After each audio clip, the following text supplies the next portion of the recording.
Hi friends, আপনারা কি কেউ লজ্জাপতি গাছ চিনেন? যদি না চিনে থাকেন, ভিডিওটা আপনাদের জন্য। দেখুন লজ্জাপতি গাছে কীভাবে লজ্জা পায়।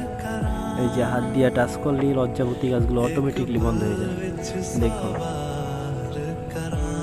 হালকা টাচ করলেই লজ্জাপতি গাছগুলো বন্ধ হয়ে যাবে, আর অন্য কোনো পাতাগুলো কিন্তু বন্ধ হয় না। দেখুন, এই যে টাচ লাগে, এই যে বন্ধ হয়ে গেছে। দেখছেন, এটা হচ্ছে লজ্জাপতি গাছ। যদি কেউ আগে না দেখে থাকেন, যদি আমার কাছ থেকে প্রথম দেখে থাকেন, তাহলে অবশ্যই কমেন্ট করবেন, লাইক করবেন, শেয়ার করবেন। সম্পূর্ণ ভিডিওটা দেখবেন, তাহলে অনেকটা মজা পাবেন। এই যে দেখুন, লাস্টে দেখবেন সব পাতাগুলো একেবারে অটোমেটিক্যালি বন্ধ হয়ে গেছে, যেগুলো লজ্জাপতি গাছ।